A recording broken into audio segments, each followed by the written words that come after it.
guys, and it was super interesting because I was like talking to them, and I was like, hey, you're not a part of the bad, I can't remember their name off the top of my head, some white supremacist group. I was like, you're not that group, are you? And they told me, they're like, no, we don't associate with those type of people. That is not us. Like the Proud Boys. Oh, yes, like the Proud Boys, yes. Yeah. And I had recently just learned who they were, and it wasn't like, and even in all of my training, we had never discussed, who are the Proud Boys, who are the domestic terrorists. It's not like a list or anything they give you and be like, okay, these are the tattoos, these are the clothes. Right. But yeah, it's just unfolding before us. I mean, it's been there. I admit that these groups have been there.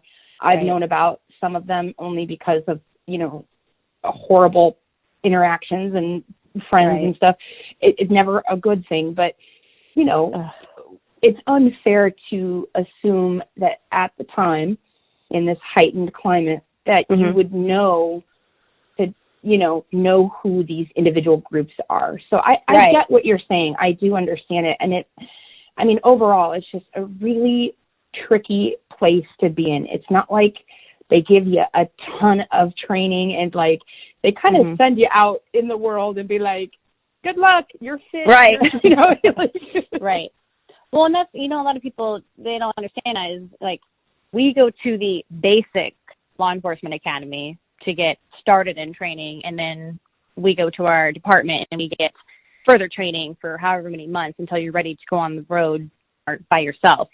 So we don't just get the basic law enforcement academy, but again, you have to think like it is basic. We are learning the basics. You take a picture with this group of veterans who seem pretty benign in the in the whole scope of the situation, and then so what happened? What followed after that? So I take a photo with this group, and I'm gonna add this in because this is kind of how ridiculous this is that there was an African American man in the group, and he was the one that asked me to take the photo. And there was a Hispanic man and also a Jewish man, because they made it known to me that that was their heritage. That's where they were from and what have you. And so I knew that about this group, and they had asked me, they were like, hey, we want to help the police department, whether it be with homeless people or veterans. Can we talk to one of your lieutenants or something, or your brass? They call it the brass. And so I was like, oh yeah, let me get your email, and I'll email my lieutenant and let her know who you guys are. So I went and I checked their website out, and I was kind of amazed. It was like, we accept all religions, ethnicities, lifestyle preferences, and that was on their website. So I was like, oh, they're legit. Sent an email off to my lieutenants, took the photo with them, and left. So the backlash came that I posed with a white supremacist group, and I was supporting white supremacy, was basically the headline that came out the next night. And that was amidst the big surge of that was kind of as it was accumulating and sort of really the height of the Black Lives Matter movement. Right. This was in June. So I think early June this happened. And I mean, it was within less than a day that this just exploded. Our mayor took it into her hands without any educating herself, without talking to my chief, without talking to me or anybody in the department. She released a statement that was so absurd and that painted me in this light of, like, basically calling me a racist and a white supremacist. And it was devastating to me, to Cassie. I mean, it was unreal. I still to this day, I'm like, what? Like, is this real life? Did that actually happen? I mean, it was one of the hardest times of my life. I still deal with it to this day, but it's definitely a lot better. But in terms of self-care, all self-care went out the window for a solid week when the height of that was happening. I bet. I mean, it was it was very traumatizing. I mean, there was no sleep happening. Kathy, bless her heart, was up for like 36 hours just raging and devastated that anybody would say the things that they were saying about me. I mean, it was unreal. It's almost as if you were kind of the scapegoat, in that situation where it was like, in the beginning, everyone wanted to appear anti-racist, and everyone wanted to make sure that they were on the right side. Right. And so in order to do that, maybe your mayor just thought, okay, here's an example that we can put out into the world. And like you said, without all of the information, because if she would have known, if she would have sat down with you for a second, or if she would have known, your lifestyle and who you are as a person. Right. I wonder, have you ever been issued an apology, or has the city ever, exonerated you from this incorrect reporting? Yes. The police department did an internal on me, which I welcomed. I was like, yeah, let's get all the facts out and set the record straight, because that I need that to happen. I wanted that to happen because I knew I did nothing wrong, and I know who I am. All my friends and family, they know who I am. My department knows who I am, and they were like, this is so ridiculous, but we're going to go ahead and do an investigation. And so they did. And when you have an internal investigation, it can be completed with being founded, unfounded, or exonerated, meaning completely ridiculous in my mind. So I was exonerated of any wrongdoing, which was awesome. But I mean, the backlash is still there from the public. The public that I guess doesn't want to take the time to believe the facts. That's how I see it. So everybody that I needed to see it has seen it. But there has not been an apology from the mayor. I don't expect one from her. I think that I deserve one from her. Honestly, absolutely. I do. Yeah. I think she needs to apologize to my wife for what this did to her. I mean, I was getting death threats. My address got released. It was chaos. It was frightening. She took, what she did, which was so just.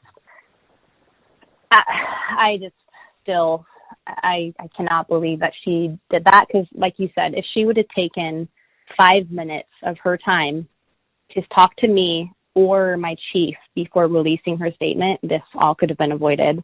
Right. And for that group as well, that incredible group of veterans that's trying to be a part of the solution and trying to support the police force with, these kind of gap services. And so what is it that you do in regular circumstances? So maybe backing away from this traumatic experience, what do you do regularly with such a stressful job and being a newlywed and being an athlete and all of these things? What are some things that you do for yourself to restore that balance that you were talking about?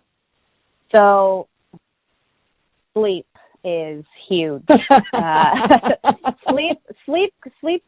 Seriously, we take sleep for granted, but sleep is huge. Just to let the body recover. Sleep's huge. And working out for me is my biggest outlet. So if I don't work out, I turn into a bear cat. Make sure you ask Suki what a bear cat is. I will. Is that a Texas term? No, when I turn into an asshole, I call myself a bear cat. Like, I'm at bear cat status. I need sleep, I need food, and I need to work out, and then I won't be a bear cat. So working out for me is huge. If I don't work out, I can feel myself getting anxious, or just I need to release some stuff. So energy. Yeah. Yes, what do you like to do for workout? Are you a cardio girl? Or you do weights? Or are you like one of those CrossFitter dudes? Oh, fuck. Don't come. I can go on a tangent about the whole CrossFit thing. Here's what I think is that if you are moving your body, good for you. Whatever you do it. But I recently, with all the shutdown stuff, and not being able to go to the gym, that I was nervous. I was like, what the hell am I going to do? So, Cassie, she let me get the Peloton. So I got the Peloton, and I spent some money, some weight equipment. So I bought a squat rack, a bench, barbells, and some dumbbells. So it's in our garage. We have a little garage gym going on, and it's been a godsend for me. So I've been able to work out during the shutdown, the pandemic, and all that. So I do a mix of things. I do the cardio on the Peloton, and then I like to lift. I used to be a power lifter. Oh, wow. So it's my jam to pick up heavy shit and put it down. But the job is our job. Like my job, you have to be fit. And if you're not, then you're doing the public a disservice, because I know that I'm going to, at some point or another, be in a fight with somebody, and I'm going to have to win. But there's no other option. I have to win. So it's one, mentally, for me, that just knowing I'm in shape.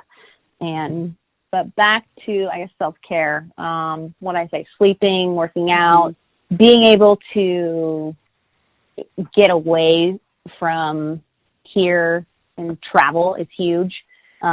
Like really being able to reset every few months has been huge. So, and Cassie is a huge traveler, so she's definitely changed my life about traveling. Yay! We recently went to Belize, and that was huge, just to be able to get out and really just disassociate with everything going on and just really reset. So traveling is huge. And then I recently started going to therapy, and just being able to say everything I want to say and get everything off my chest with absolutely no judgment is awesome. So, man, that is sexy. Yeah. That is so sexy. I love it. Seriously, I tell people, I'm like, if you don't have a therapist, you need one, because it is truly, you can say whatever the fuck you want, and you don't have to hold back. And that has been just, if you don't have a therapist, get one. Right. Number one. Yeah. Seriously. And it's not like you go there because you think something is wrong with you. You go there because it is, we need to get stuff off our chest. And it's just, gosh, I haven't been for a bit because stuff's been going on, but you better believe I got some appointments in December. Yeah, for sure. Yeah, just having someone who's like, they don't have a dog in your fight. They're just there to listen and counsel you. Right. And that's huge. So, okay, as we finish up here today, the last thing I wanted to kind of get a chance to hear from you is there anything you would like to say to other people that don't know this full story and have made a lot of judgments? I would say that if you are watching the news, or if you are reading an article, or you just see a photo or a headline, don't just believe the headline and the photo that you see. Actually do your research before you pass judgment. A couple of my friends said to me, like, had I not known that this was you, I would have looked at that photo and looked at the headline, and I would have believed it without doing any research.